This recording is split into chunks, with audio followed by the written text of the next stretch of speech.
Okay, quick question. How do you know your baby is your baby?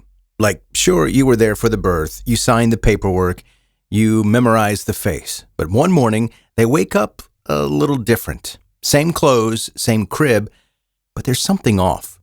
Their eyes are colder. They cry like they're auditioning for The Exorcist. And worst of all, they're giving you this look like not a baby look, a knowing look, the kind of look that says, I pay taxes in the fairy realm. Welcome to the extremely creepy world of changelings.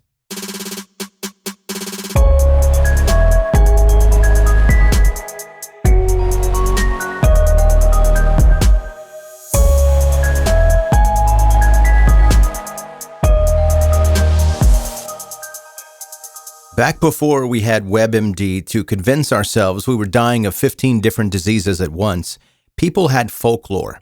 And if your newborn started acting strangely, stopped eating, crying all night, looked wrong, there was an explanation. Obviously, fairies took your baby and left behind a decoy, because that's what magical woodland creatures do when they're bored, I guess. Kidnap infants and run a bizarre daycare swap with no return policy. This wasn't a fringe idea. We're not talking about a couple of weird villages with too much mead. The changeling theory was widespread across Europe for centuries. Ireland, Germany, Scandinavia, all on the same page about baby theft. It was like a pan-continental fear campaign starring woodland creatures with absolutely no chill. And these weren't cute fairies either. Forget the Tinkerbell showing up with glitter and consent. These were old-school fairies, the kind that stole livestock, danced you to death, or showed up uninvited and ruined your crops and your week. So what did it mean if you had a baby that didn't act normal? You had a problem. Not a medical problem, a changeling problem. And that's where this story gets a whole lot darker and a whole lot more real. Okay, so let's say you're a fairy. You live in the woods, you wear moss capes, you dance in circles under the moon, and you've got centuries of weird baggage. One day you stumble upon a human baby. Fat, pink, loud, and full of that juicy mortality energy. And you're like, yes, that. I want that in my house. The question is, why? Well, depending on who you ask, fairies were baby thieves for a few different reasons, all of which sounded absolutely nuts. One theory, they needed fresh blood to keep their fairy line strong. Human babies were basically the boutique superfoods of the supernatural world. Organic, farm-raised, and good for your weird, ethereal lineage. Another version, they were swapping out their old and sick fairy babies because nothing says loving parent like yeeting your fragile child into a human crib and hoping for the best. Some fairies, apparently, just wanted a wet nurse. Yeah, a breastfeeding hostage. I'm not even kidding. There are stories of fairy babies being brought back to their world to nurse on human women, which makes this somehow even more disturbing than your average demonic possession story. This is targeted fairy mammary theft. And if that doesn't track, some people believed that fairies were just trolls, not internet trolls, but old, cranky, immortal jerks who enjoyed chaos. They didn't need a baby. They just liked knowing they could ruin your life with a baby swap and a wink. But no matter the reason, the result was the same. You were left with something off. A baby that looked like yours but cried all the time, ate like a garbage disposal, didn't grow, laughed at weird moments, maybe said a few words way too early, and they weren't baby words. They were like, you'll regret this.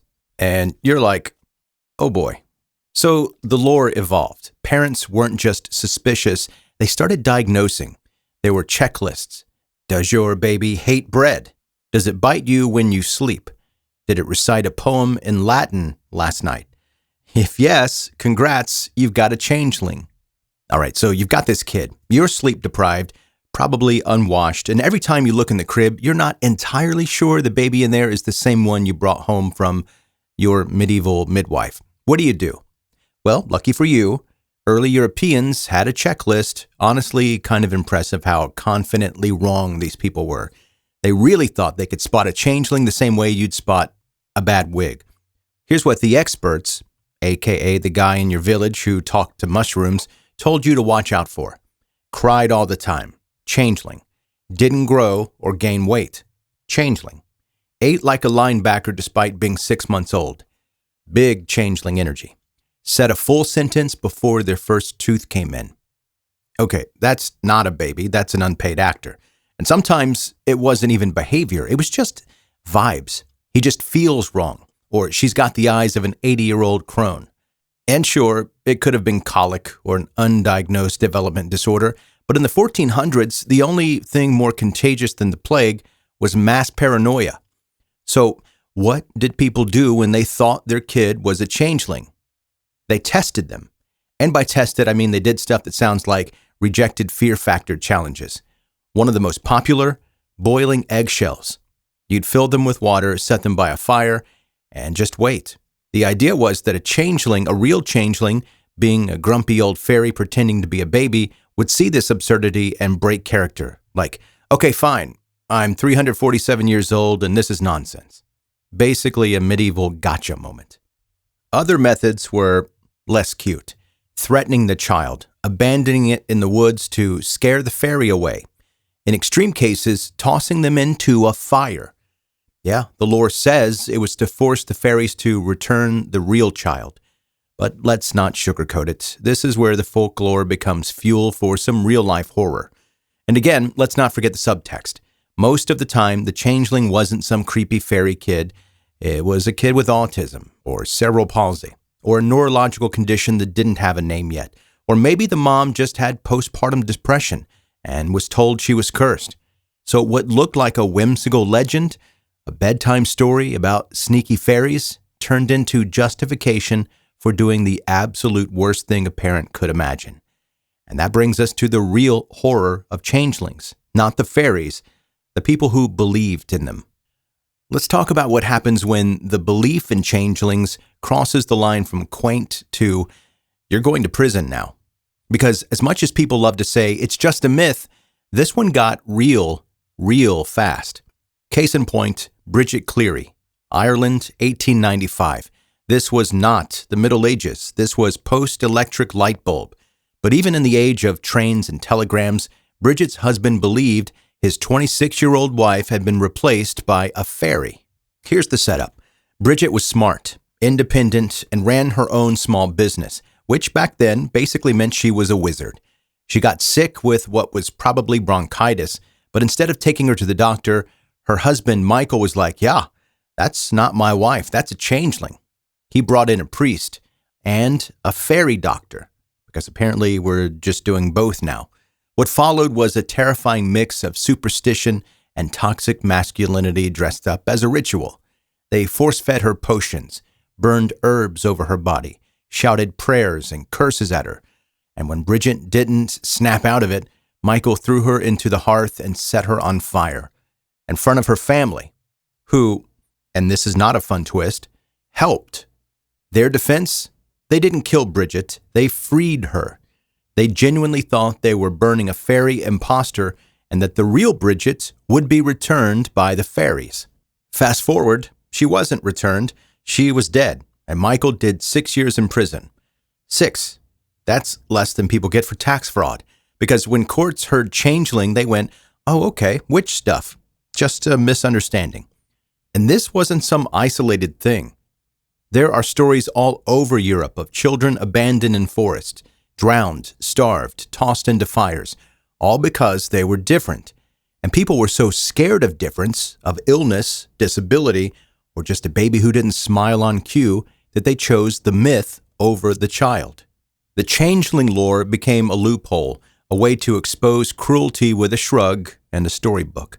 It's not about fairies, it's about fear, about what happens when people are desperate for answers and the only explanation they have is a monster in a crib. So where does this thinking even come from? Why were people so quick to believe a toddler was swapped out by a goblin?